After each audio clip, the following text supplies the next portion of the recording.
Hey everybody, welcome back to the channel. My name is Riley, and I hope everyone here is doing well. And I want to thank you for clicking on this video and coming and checking out my channel. To start off, I want to please ask if you are not already subscribed to this channel, please do so. And I would really appreciate it if you subscribe to this channel, so go ahead and hit that subscription button and go ahead and subscribe to this channel, and please give this video a thumbs up. Okay, now that's out of the way, let's go over.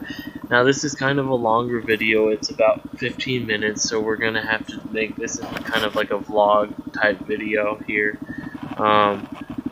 So this day that I went out riding was February 4th, I believe, 2019. And it was actually very cold this day. You can't really tell from the weather because there's no snow on the ground, but it was actually around 38 degrees Fahrenheit, 37 degrees Fahrenheit, somewhere around there. It definitely was not very warm at all. So I was actually wearing two jackets, my motorcycle jacket, and long underwear, pajama pants, and regular pants, and my motorcycle helmet and gloves, and it was still pretty chilly. So, as you can tell from the title, I'm going to talk about a couple topics in this motorcycle vlog video. One of the first topics is, how is the KLR 650 as a commuter in the city, and what kind of gas mileage does it get, how does it handle around the city, how much does it cost to fill up, how does it handle at lower speeds versus freeway speeds, etc., etc. So we're going to kind of dive into all those topics right now and kind of address each one of those topics one by one. So let me tell you, if you haven't already seen my video about the windshield that I have on here, the extended rally windshield, I believe it's called. That windshield is amazing. It deflects the wind and helps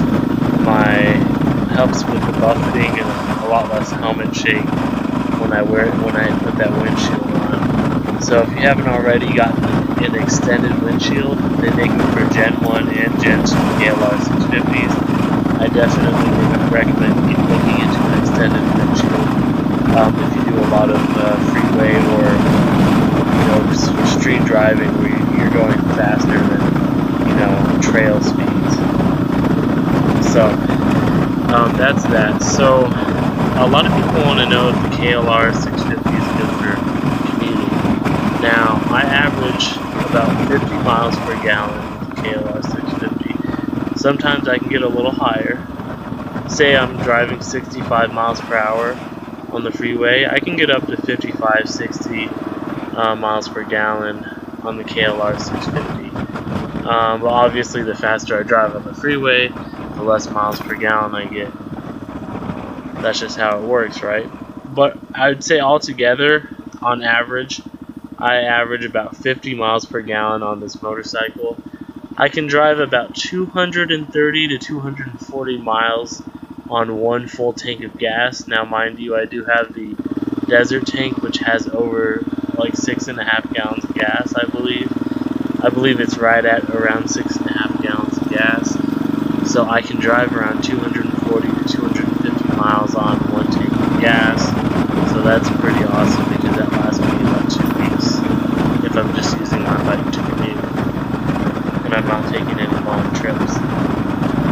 So when we talk about the KLR 650 as a commuter, is it good for commuting?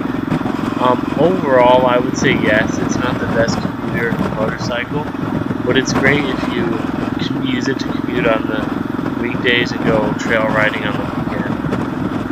Currently, I have a Shinko front tire and a Dunlop D606 rear tire. The D606 rear tire is not that great for pavement riding. It's wonderful. It's like a dirt bike tire. It's super knobby. It's great for off-road riding, but when it comes to, commuting on the freeway, driving down main streets like I am currently in this video, a D606 isn't the best tire. If you're gonna commute with your bike, I would get a 50/50 tire. You know, get like a Shinko E805. It's kind of like those big block semi-knobby tires. Or get Shinko Dunlop. They make other 50/50 tires that are a lot more comfortable to ride on road. So, like I said, the D606 is not super comfy on road. Now, so my commute, on average is about 20 minutes per day one way, so that's about 40 minutes of riding, maybe 20 miles a day on average. And, this thing's perfect. Like, I have no problems with that distance. 20 miles for the KLR is nothing.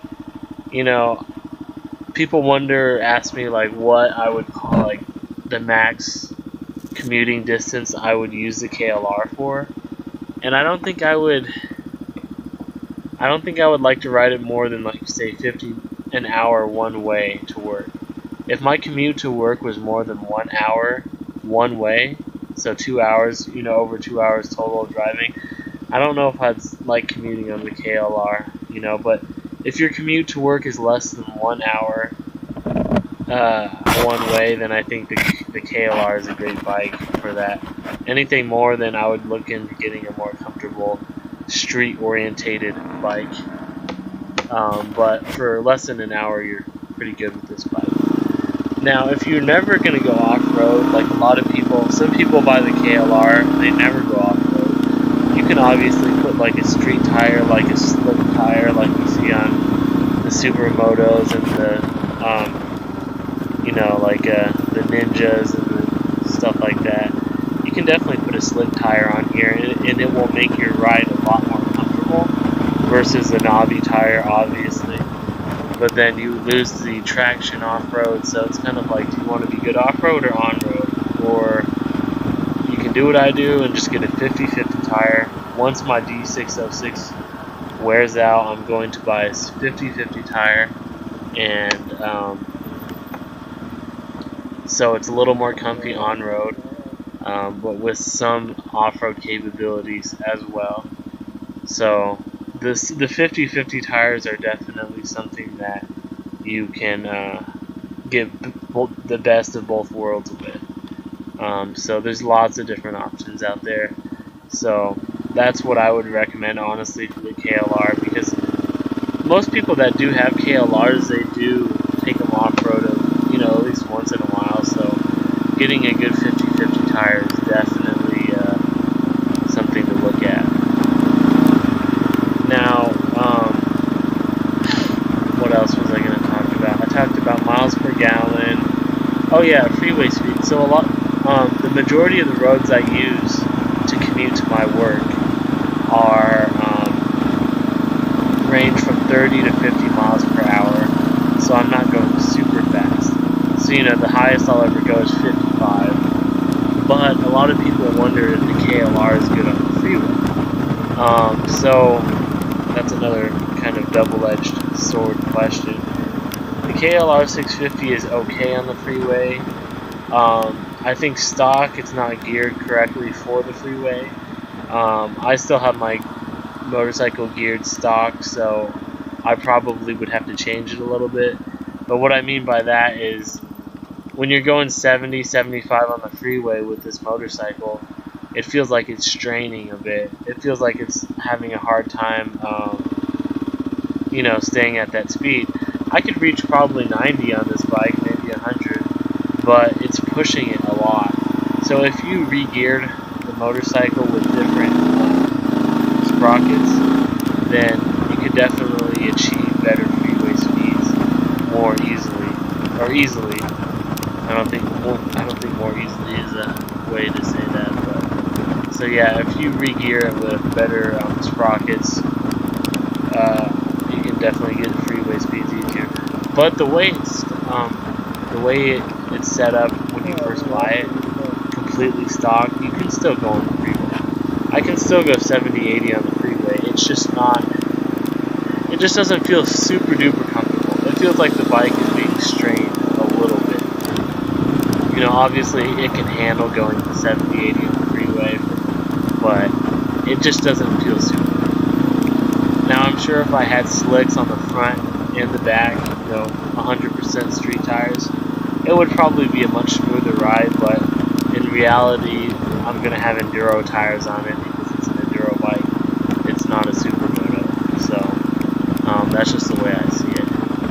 But even with supermoto tires and with stock sprockets and gearing, you should still do fine on the freeway. Again, like I said, you know, anywhere from 40 to 60 minutes might be a little much on the freeway, but if it's kind of like 40 minutes or below, 50 minutes or below, one-way commute, that might be fine on the freeway.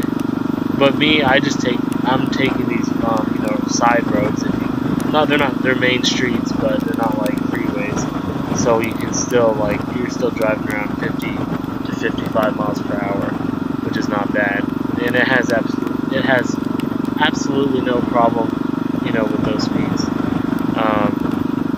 But like I said, you know, the KLR is 100% capable of riding on the freeway. It might be more comfortable if you modified it, but even if you keep the bike stock, it's still 100% capable on the freeway. And it, you know, the bike, I know I'm not the first one to say this, but the KLR 650 is not super powerful, but you still have decent passing power.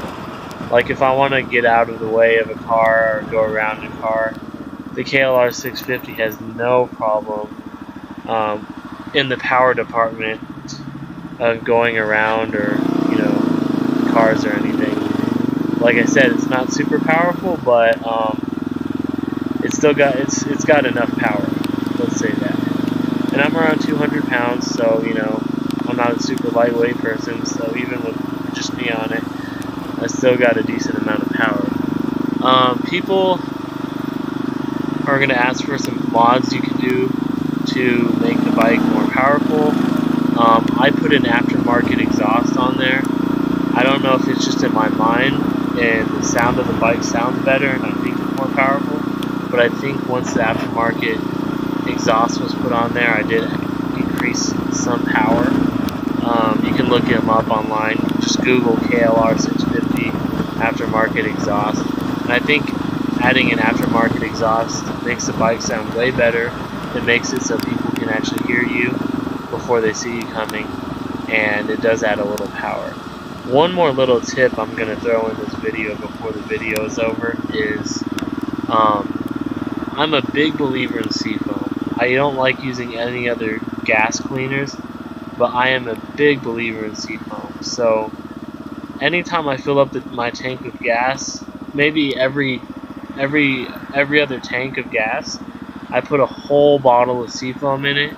So say I'm almost on empty, I'll go to the store, I'll buy a whole bottle of seafoam, I'll dump that whole bottle of seafoam into my gas tank and then fill my gas tank up with regular gas. And I don't know, again, it could just be in my head, but I noticed a big difference once I use the seafoam. The idle sound, when I'm in neutral, it sounds better. The power shifts, or whatever they're called, they feel way better. The bike feels way more responsive. And it's a super easy, you know, it's like $8 for a bottle of seafoam. You just dump it in when you're on empty, fill up your gas tank, and ride, and do that every two gas tanks, 2 fill-ups, and you'll notice a big difference. If your bike is feeling kind of sluggish, you know, it's only $8, you might as well try it. You know, just go buy it, put it in, fill up your gas. I guarantee you'll notice a difference in power and, you know, how the engine sounds, and it'll just sound cleaner and more responsive, in my opinion. Anyways, I really hope you enjoyed this video. It was fun making it. Please go ahead and hit that subscribe button if you haven't already. Please watch the rest of my videos. I have over 150 videos out. Please give this video a thumbs up, and, you know, even though it's February, going to be March next month, I'm still doing motorcycle videos all year round. So I'm going to try to ride all year round even though I'm in Utah. I didn't think it was going to be possible, but here it is, beginning of February, and I'm riding my bike out on the streets. So, guys, have a great week. Be safe. Be safe when you're riding. Wear your helmet. Wear all your gear. Most of all, have fun. Alright, guys. I will see you next week.